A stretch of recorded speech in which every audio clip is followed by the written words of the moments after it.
Shalom, shalom. And give all praise and glory to Yahweh, Ba'ashem, Yahushai, Ba'ashem, Rakakadash. Double honors to the apostles and elders of Great Millstone. Enough respect to the brothers teaching and preaching in the truth worldwide. I'm going to title this lesson, The Chariots is Our Salvation. We have a history and account of being saved by chariots during the time of Moses, during the time of Egypt. Moses had the children of Israel were under captivity by the Egyptians. The Egyptians, had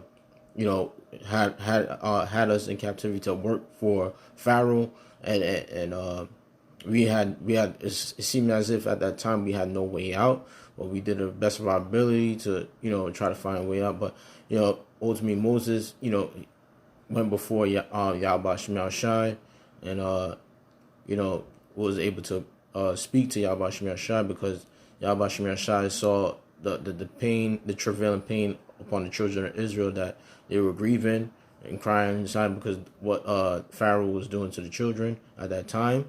So this is the time of the salvation. I'm gonna read Exodus chapter 14. I'm gonna start on 13.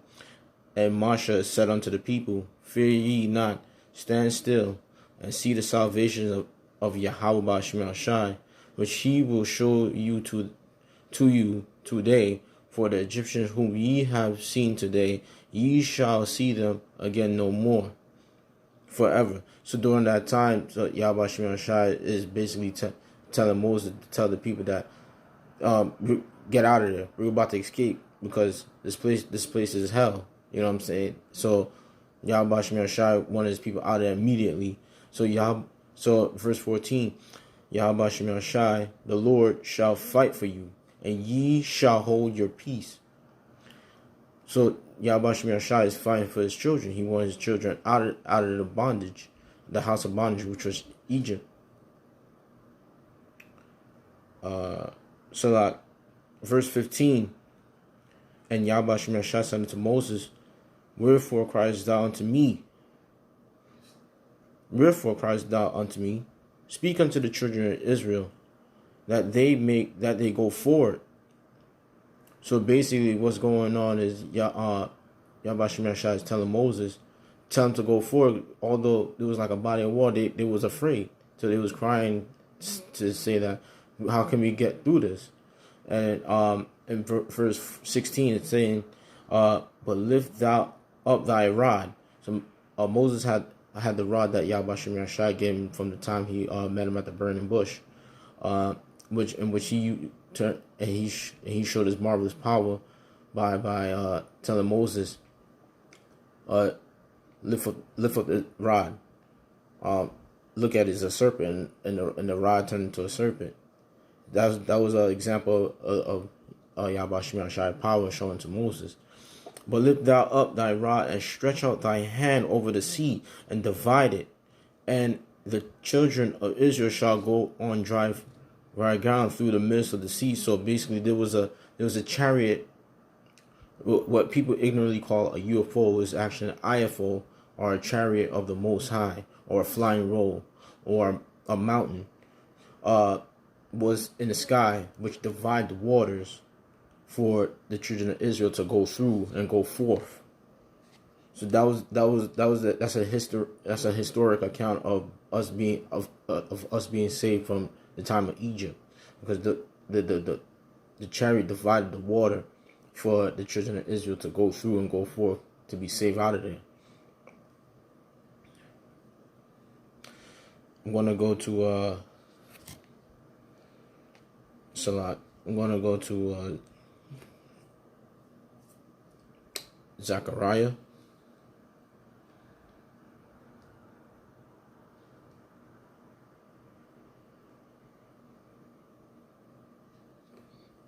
Chapter 5, verse 1. Then I turned and lift up my eyes, and look, and behold, a flying roll. So what the Lord is telling, Zechariah is looking up. Prophet Zechariah is looking up, and above him was a roll, a flying roll. So basically, a flying roll is like a cylinder disc in the air. As he looked, and he's telling He's telling what he sees. And in verse 2, and it said unto me, and he said unto me, what seest thou? And that was the Lord saying, what seest thou? And I answered, flying. I see a flying roll. The length thereof is 20 cubits, and the breadth thereof is 10 cubits. So basically, Zechariah, he's describing the measurements of the chariot, the vehicle of salvation from the time of Egypt. He's describing how it looks. He's describing the measurement. He's giving that example, and he's giving that IQ and ideology of how the chariot looks. And in verse 3, then said unto me, this is the curse that go forth over the face of the whole earth, for everyone that still shall be cut off as on this side according to it, and every one that swift shall be cut off as that side according to it. So basically, to the other nations, aside from the children of Israel, is the vehicle of salvation. So that's our blessing to see. But to the other nations, that's a curse. So for them, that's a curse that's gonna take place during the time of the end, when the Lord is gonna come to save his the elect, the children of Israel, the so-called Negroes, Hispanic, Native Americans, and Seminole Indians. Salat. We're gonna get some more precepts and more scripts on the chariots. I want to go to Psalms, the book of Psalms 36, verse 5. Thy mercy, O Yahweh Shem Yashai, is in the heavens, and thy faithfulness reach unto the clouds. So another description for the chariots is clouds. So Yahweh Shem Yashai show his marvelous works with the chariots, with the gleaming of light. They come in as a cloud, so they could disguise themselves as clouds. So when you're looking at clouds and they look mysterious or bizarre, you're actually looking at a vehicle of Yahweh Shem Yashai. Only the elect could see this. Only the elect could be able to comprehend on what's going on in the skies by people looking at you as if you look crazy. We're gonna got a precept here. Salat. We're gonna go to Psalms 57, verse 10. For thy mercy is great unto the heavens, and thy truth unto the clouds. So Yahweh Shem Yashai, mercy is in the heavens, and the truth is unto the clouds. The clouds represent the vehicles of Yahweh Shem Yashai, because they come in as clouds, and they are the truth. They are the way, because they're going to be the one for the chariots are going to be our salvation vehicles during that time of the end, when all hell break loose, and then when it's all said is done and fulfilled, Yahweh Shem Yashai, Yahweh is going to send his only begotten Son to come save us, and it's going to be an example of a huge fathership, a massive chariot. So we're gonna go to got a precept, because these other nations is finished, man. Once them chariots come, that's their destruction. Them chariots are gonna be shooting some laser beams, man. Salakia, Psalms chapter 68, verse 34. Ascribe ye strength unto the Most High. His excellence is over Israel. His strength is in the clouds. Basically, that's the Most High showing his power and his excellency in the chariots that's in the sky. So when we look up, we look up, and that's a faith booster for our salvation. So that's our strength. And I got a precept with that one, because that's the people who are in the chariots. Those are the angels of the Most High. we're gonna go to Psalm chapter 34, verse 7. No, we're gonna start at 6. The poor man cried, and Yahweh Hashem Yashai have heard him, and saved him out of all of the trouble. Who's the poor man?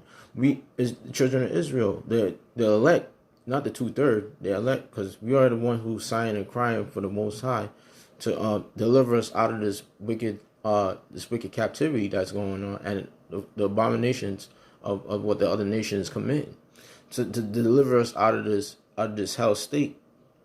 And verse 7, the angel of Yahweh Hashem Yahushua encamped around about them that fear him and deliver him. And how you fear the Most High?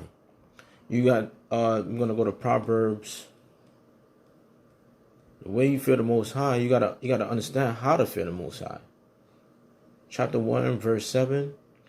The fear of the Most High is the beginner of knowledge, but fools despise wisdom and instruction. And 2/3 of our people, they despise wisdom and instruction. They want to do whatever they want. They want to follow Heditic customs. They want to keep on being wicked niggas. They want to keep on being hoes on the streets. They want to continue to sell drugs. They want to continue to smoke drugs. They want to keep on eating shrimp. They want to eat pork. They want to eat shellfish. You know, all these accounts of, transgression, commit all these transgressions, and not knowing that, the wages of sin is death. And you don't want to take that route. You want to be in the path of life, which is pushing the word, doing the work, listening to videos, and understanding, trying the best of your ability to understand the word, and also, not only be hearers of the word but doers of the word. Showing the Most High your faith with keeping the commandments and the laws and the ordinances, walking the ways of His only begotten Son, who died, who shed His blood for the elect, not all of Israel, for the elect's sake, to follow His ways. We're going to go to Psalm 104.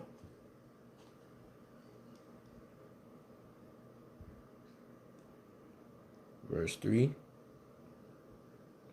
Who layeth the beams of his chambers in the waters? Who maketh the clouds his chariot? Who walk upon the wings of the wind? So this is the angels of Yahweh Hashem Yashai. That's in these chariots. Chambers is another way of saying chariots. The so-called UFO. They're actually IFO for the children of Israel, or you could say Israel flying objects. Who maketh the angel spirits and ministers a flame of fire? And these vehicles are like a flame of fire. When you see them, they have like a fiery outlook to it. Who laid over the foundation of the earth that it should not be removed forever? Yahweh Shemashah laid these foundations on the earth for us, for our sakes, because we are the sons of the Most High.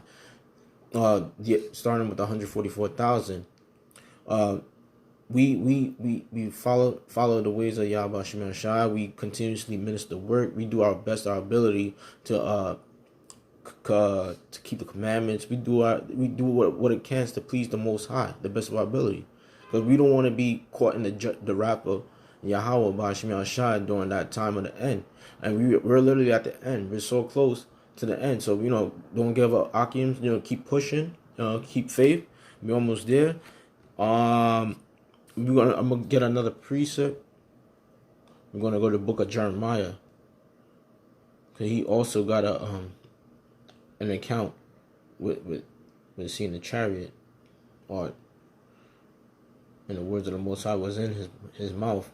Behold, he shall come up as a clouds, and his chariot shall be as whirlwind. His horses are swifter than eagles. Woe unto us, for we are spoiled. So this is the time of Yahushua return, and Jeremiah prophesying the way of how the only begotten Son of Yahweh to come back. He's going to come as clouds. So basically, there's going to be a mothership and a bunch of chariots going forth, looking like fiery eagles in the sky. And they're moving very fast. And at first they're going to come, save us. Then they're going to destroy Babylon the Great. And then they're going to go, then there's going to be a trip to the land of Jehoshaphat, or Yahweh Shaphat. which is the place of judgment. We're gonna go to book of Daniel's.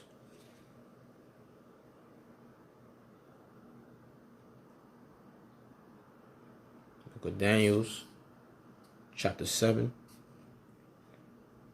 Because Daniel was also a prophet who was really wise, who got these visions of the Most High. And and that's Daniel, I saw in the night vision, and behold, one night the Son of Man came with the clouds of heaven, and came to the Ancient of Days, and they brought him near before him. So that's Yahweh Shai return.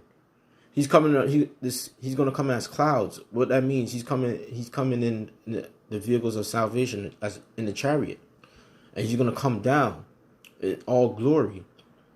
And this is gonna be a marvelous sight to see.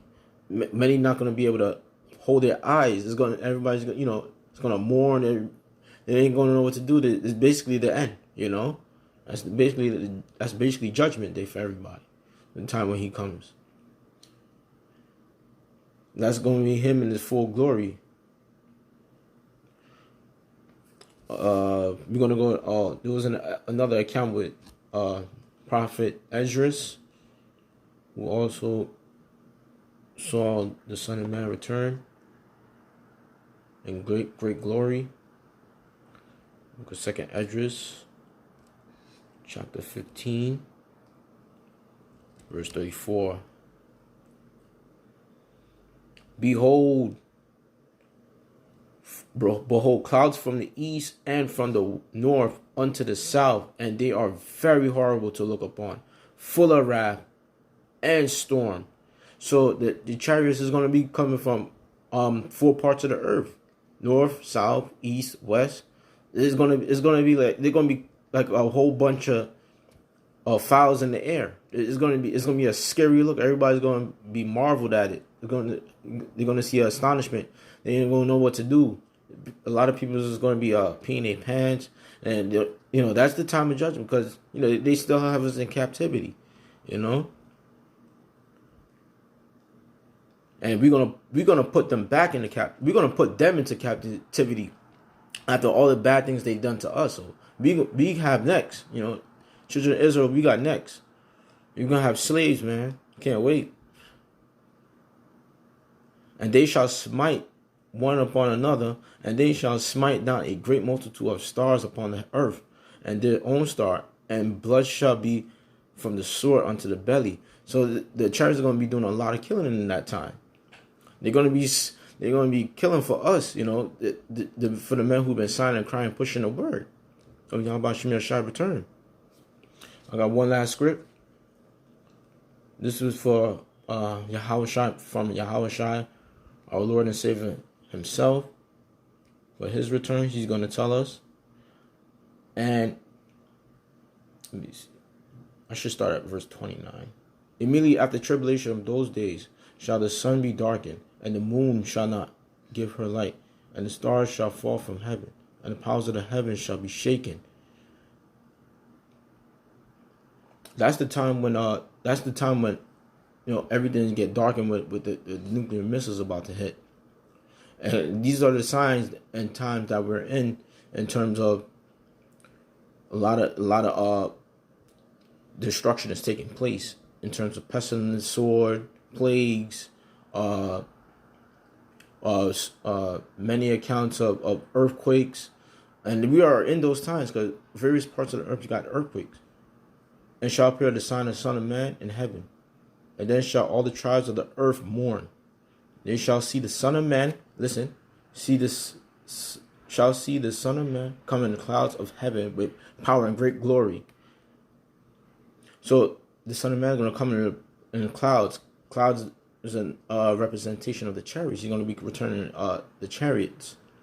And he's going to be coming down the same manner he went up after his he was rose after the 3rd day. The same manner he went up is the same manner he's going to come back, coming down out of the chariot. And every eye shall see him. And he shall send the angels with a great sound of the trumpet, and they shall gather together his elect. Listen. Gather his elect from the four winds, from one end of the heaven to the other. That's the vehicle of salvation. That's our salvation. The chariots, the chariots is gonna come pick us up. When the Son of Man comes, we getting out here. Hopefully, from 144,000 and 1/3 the women and children, and that's our salvation. I hope this lesson was edifying. I want to give all praise to Yahweh Bashim Yahshai. Shalom to our next one. The water. Shalom.